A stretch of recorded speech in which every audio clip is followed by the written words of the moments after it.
Look, we did really well when it came to the effort, when it came to trying to play our style. We dominated possession, we dominated transition moments, and unfortunately we just did not create enough chances to score a goal. And maybe the only thing that was missing, it's a goal for us. But that's something that we spoke about, something that we've been working on this week. And I think that was one of the very rare games where we didn't score a goal. So it's just maybe one of those days when things just did not fall into the right place on the night. But the commitment, the everything else that we did, especially transition moments, we controlled the game. And our transition into defending was excellent. We won the ball inside 6, 7, 8, 9, 10 seconds. And from that point of view, it was very positive. And so, that's back-to-back draws now. There's been plenty of chances across both games, like you kind of said, just, on another day, they kind of go in. Is that something you can kind of work on in training? Do you focus a bit more on that kind of final pass and finishing, or is it more of a case of just, that's football and sometimes you get the chances and they don't go in? How do you kind of approach that during the week on the training pitch? Look, we obviously we spoke about that. It comes down to individual mindset. Instead of maybe having a shot, can we look for another pass? Instead of looking for another pass, maybe can we have a shot? So it is down to individual decision making. It is down to playing to our principles. It was down to exploiting the spaces that have a different outlook in first half and the second half. First half there was much more space. The second half there was less space for us. So how can we change from one environment to the other? I think that was one thing that we spoke about. That's one thing that we are working on throughout the week, and how to deal with man marking.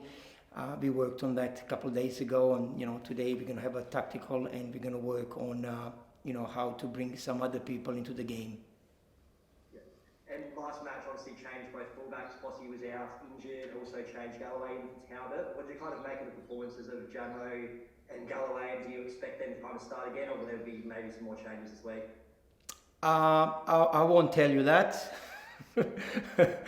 You don't need to know what we're going to do, especially the community. They don't need to know. Opponents don't need to know what we're going to do. As I said, today it's -2, and we're going to try different things, different variations. We are rotating players.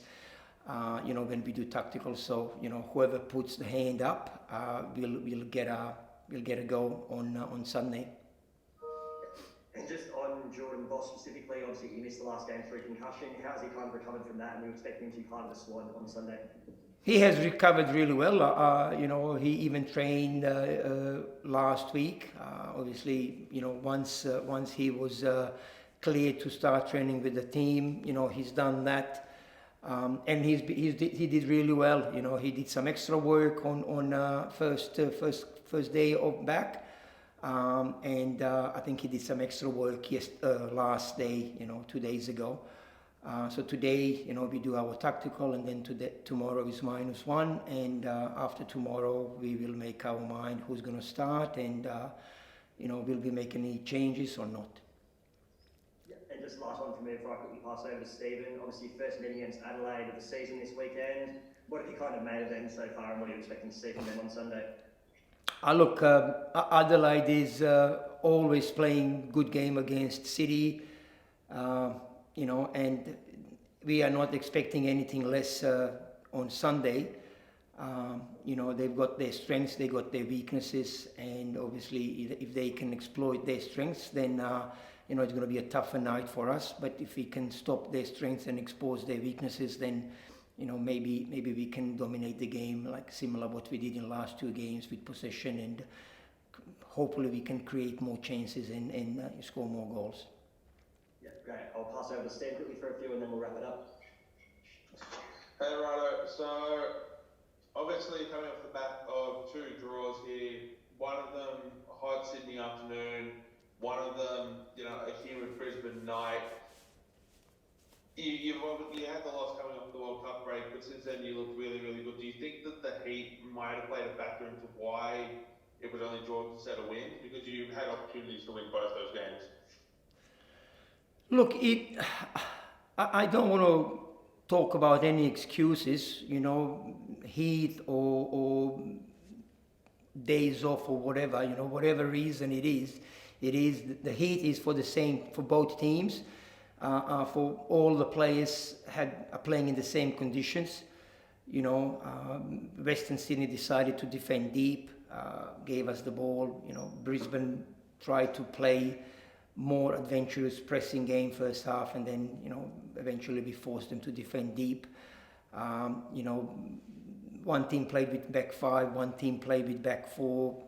So all those things are the good things in the A-League, that a lot of teams are playing different styles, and you need to be adaptable. You need to be able to deal with those styles, and I think we managed to deal with them to a certain point but there will always be counter-attack. There will always be one or two mistakes on them in the game, and how do you come back from that?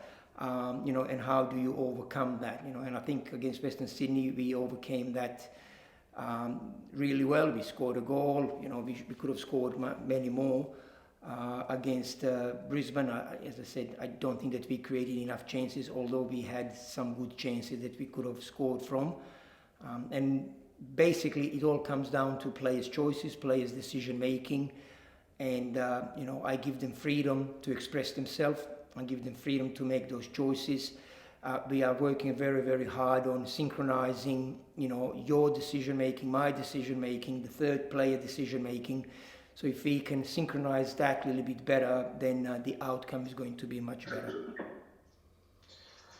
And I guess obviously we're coming up towards the end of January, the sort of transfer window's closing, and I'm not going to ask you to give me names, hypothetical scenario here. Is there anyone that you guys might be at risk of losing, and is there anyone you might be looking to bring in to replace them if that's happening, or is this simply a case of this is the squad you've got, and that's it? You're not looking to bring anyone in, you're not at risk of losing anyone or anything like that?